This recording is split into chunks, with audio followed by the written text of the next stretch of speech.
محترم بزرگوں اور دوستو، عزیز بھائیو، الحمدللہ میں نے آپ حضرات کے سامنے سورہ ذاریات کی چند آیات کریمہ تلاوت کی ہیں۔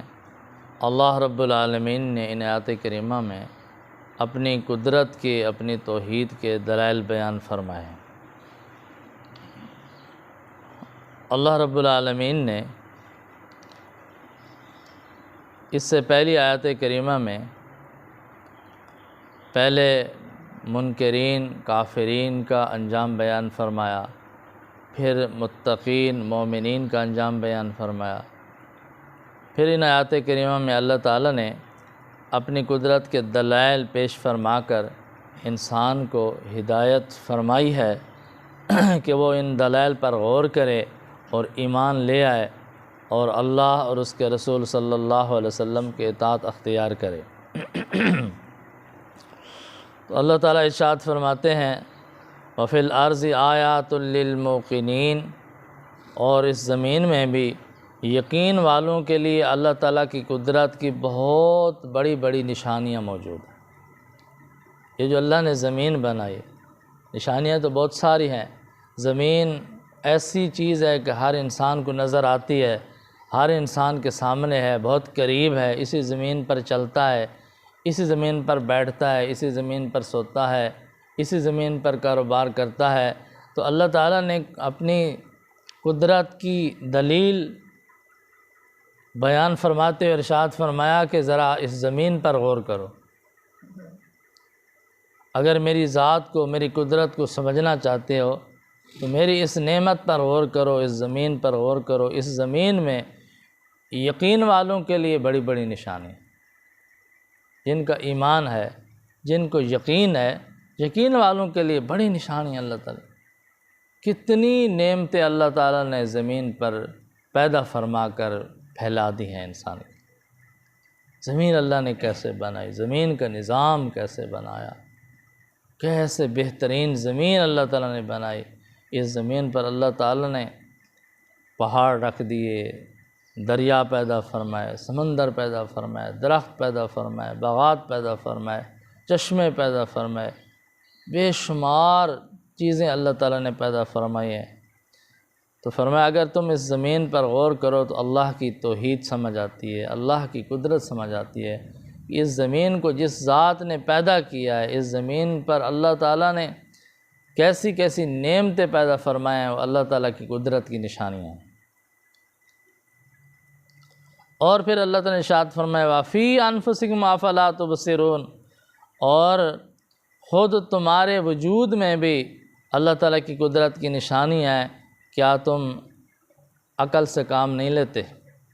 اگر تم عقل سے کام لو اور غور سے، توجہ سے بات سنو تو فرمایا تمہارے اپنے وجود میں بھی اللہ تعالیٰ کی قدرت کی نشانی ہے۔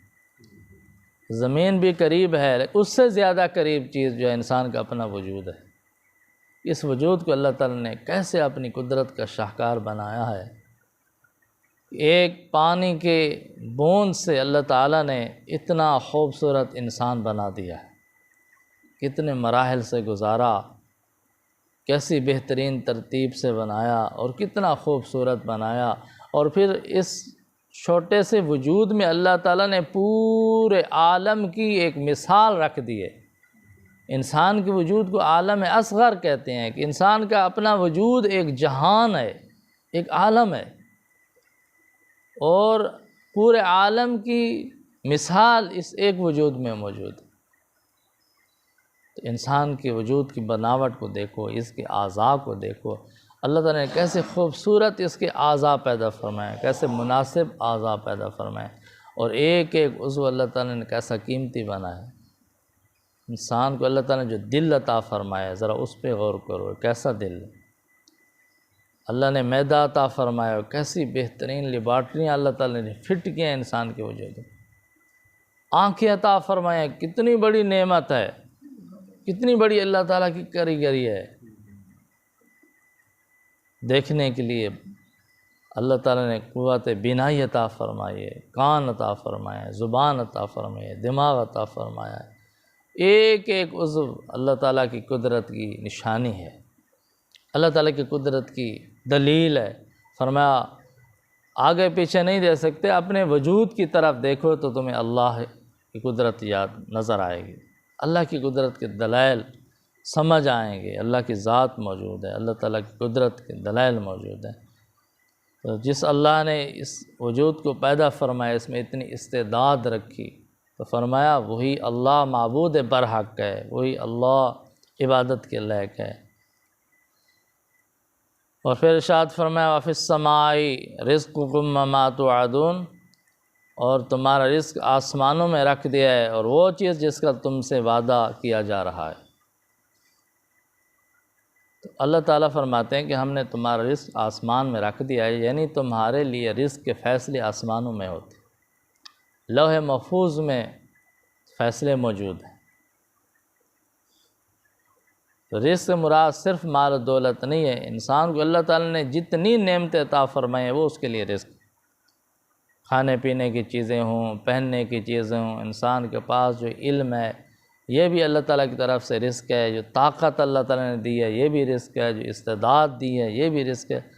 تو تمام نعمتیں اللہ تعالیٰ نے انسان کو جو عطا فرمائے ہیں، یہ فرمایا رزق ہے، اور تمہارا رزق آسمانوں میں ہے، رزق کے فیصلے آسمانوں میں ہوتے ہیں۔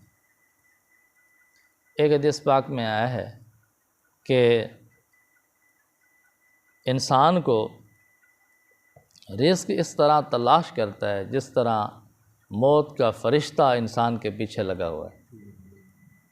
جس طرح انسان موت کے فرشتے سے نہیں بچ سکتا، اسے مل کر رہے گا، اسے پا کر رہے گا، اسی طرح انسان اگر بچنا بھی چاہے تو رزق سے بچ نہیں سکتا، جو اس کا مقدر ہے وہ مل کر رہے گا۔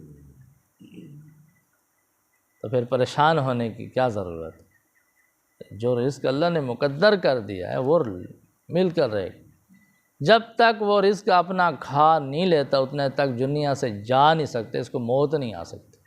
ایک لقمہ بھی باقی ہے اس کے رزق میں سے، جب تک وہ نہیں کھاتا یہ نہیں جا سکتا۔ دیکھیں نہیں کتنے لوگ ہوتے ہیں بول نہیں سکتے، چل نہیں سکتے، پھر نہیں سکتے، وقت پورا کر رہے ہوتے ہیں، کچھ نہ کچھ غذا ان کو مل رہی ہوتی ہے، کیا مطلب؟ اور نہیں تو پانی تھوڑا تھوڑا اندر جا رہا تھا، دوسری چیزیں نہیں کھا سکتے، تھوڑا تھوڑا پانی جا رہا ہے، دودھ جا رہا ہے، جوس جا رہا ہے، کیا مطلب؟ کہ ابھی تک اس کا رزق باقی ہے، جب تک وہ پورا نہیں ہوتا اتنے تک یہ جا نہیں سکتا۔ تو فرمایا کہ اللہ تعالیٰ نے کہ وَفِي السَّمَاءِ رِزْقُكُمْ وَمَا تُوعَدُونَ، تمہارے لیے آسمانوں رزق کے جو فیصلے ہوتے ہیں وہ آسمانوں میں ہوتے ہیں، وَمَا تُوعَدُونَ، اور جس چیز کا تم سے وعدہ کیا گیا ہے اس کے فیصلے بھی آسمانوں میں ہوتے ہیں۔ جنت کے انعامات، ان کا وعدہ کیا گیا۔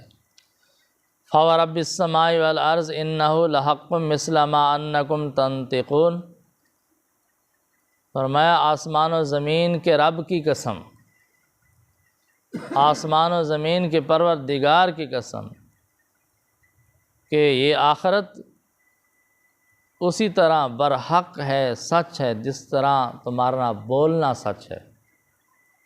جس طرح تم بول رہے ہو اور اس کو سچ سمجھ رہے ہو کہ واقعی میں بول رہا ہوں، یہ سچ ہے، جھوٹ نہیں ہے، میں بات کر رہا ہوں، واقعی میں بات کر رہا ہوں، میں بول رہا ہوں، میں بذات خود بول رہا ہوں، مجھے سمجھ آ رہی ہے۔ جس طرح تمہارا یہ بولنا تم اس کو حق سمجھتے ہو، یقینی سمجھتے ہو، سچ سمجھتے ہو، اسی طرح آخرت بھی یقینی ہے، حق ہے، سچ ہے، اس میں کوئی شک و شبہ کی گنجائش نہیں۔ تو اللہ رب العالمین نے ان آیت کریمہ میں آخرت کا حال بھی بیان فرمایا ہے کہ دراصل آخرت یقینی ہے، لیکن انسان آخرت پر یقین نہیں کر رہا۔ تو اللہ تعالیٰ نے سمجھا دیا کہ اور دلائل تمہیں سمجھ نہیں آتے تو اتنی بات تو سمجھ آتی ہے کہ جو بات تم منہ سے نکال رہے ہو اس کو تو حق سمجھتے ہو کہ یہ میری بات ہے، یہ میرا کلام ہے، یہ میرا بول ہے، اس تمہیں شک نہیں ہوتا، کبھی شک نہیں پڑا کہ پتہ نہیں کسی اور کی بات سنائی دے رہی ہے، کوئی اور بول رہا ہے، مجھے وہم ہو رہا ہے کہ میں بول رہا ہوں۔ نہیں، ہر انسان کو یقین ہوتا ہے کہ جو میں بات کر رہا ہوں یہ میری بات ہے، یہ میرا قول ہے، یہ میرا بول ہے، یہ یقینی ہے۔ جتنا یہ تمہارا بول یقینی ہے اس سے زیادہ آخرت یقینی ہے، سچ ہے، حق ہے۔ تو لہٰذا آخرت پر یقین لانا چاہیے، اللہ تعالیٰ کی قدرت کے دلائل پر غور کر کے اللہ پر ایمان لے آئیں، آخرت پر ایمان لے آئیں، آخرت کی تیاری کریں، تو تمہیں ہمیشہ ہمیشہ کی کامیابی نصیب ہوگی۔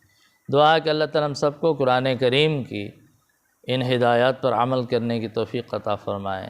وآخر دعوانا ان الحمد للہ رب العالمین۔